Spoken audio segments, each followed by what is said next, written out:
Hey guys, you watching Let's Talk About Prepping. I'm Tyler, your host, and in this video, we're going to take the chance to revisit the powders that I think that preppers should be storing, because that's just a timeless subject. But we're also going to do a taste test of this pink Starburst Jello, because I'm Spangy's remembered that I love pink Starbursts and thought that Jello might be a good subject for a video. And I think that's true.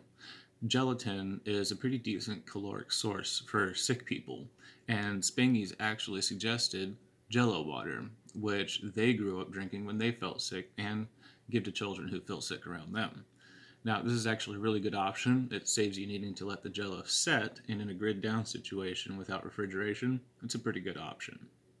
So, gelatin delivers some calories, minimal nutrition, and a sense of comfort for very little effort. Now, this is why powders are so great. You can store them, they're already dry, and usually they last for quite a while and can be pretty dense in calories or nutrition. Now, gelatin's a pretty simple one, but the morale purposes of having something like that around could be pretty good. We'll do our taste test in a second. So, another pretty basic powder everybody should have around is white flour. We're currently going through some of our flour from the family cannery at the Mormon church.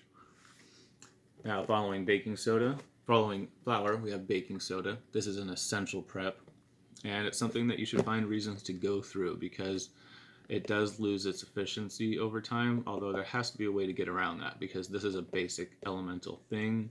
I have a hard time believing that it just naturally goes bad when it's actually just rendered from the earth. So actually what we need to do is figure out how to keep baking soda from reacting with the air and becoming inert, or figure out a way to reactivate it, because that's something that has to last. I use baking soda for all kinds of things. It's good for dental purposes, keeping your teeth clean and keeping the acid down. It's good for stomach acid, and it's good for cleaning and scrubbing things. I use it for that constantly. Between baking soda and salt, you should be able to clean, scrub, and disinfect just about anything. Which brings us to salt. If you're watching my recent video, you know that I just bought about 44 pounds of salt.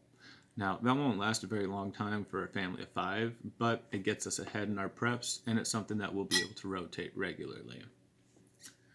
Now, following salt, you got sugar, which I also purchased and shared with you in that last video. Between salt and sugar, those are things that you're always going to need and always going to be able to trade with in a lot of different situations. The human need for salt and the human desire for sugar guarantees that they'll always be valuable. This one's a little bit of an oddball. Bee pollen. Bee pollen is rich in protein, particularly in branched chain amino acids, which are the kinds of proteins that bond other proteins together and which are most valuable to your body.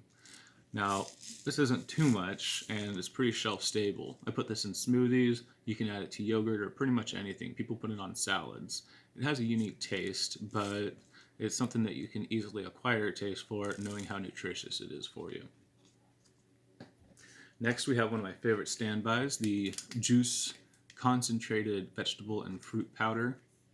This is just a powder made up of a bunch of different juice concentrates from fruit and vegetables, and it just has a very long list of valuable nutrients in it. Very shelf-stable, very tasty, and a good additive to other powders like Jello to give it that nutritional content that you might need. I store quite a bit of this, and I drink it in my smoothies.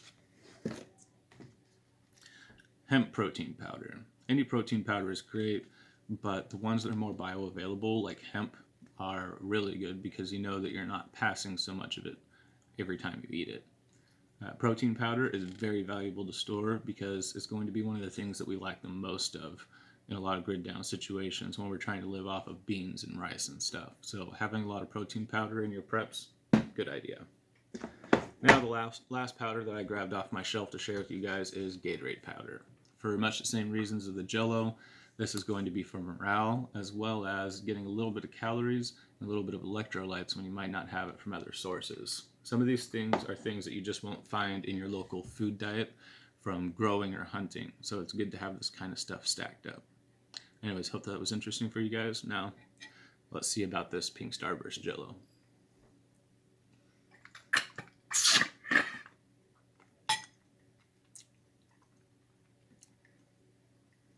Jello-y, and pink Starbursty.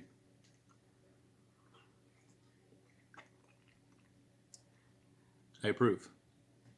Anyways, hope that was interesting for you guys. Love to hear some of the powders that you think preppers should be storing. I definitely think that they're an essential part of the prepper storage retinue. Hope you're all doing well. Everybody stay safe out there.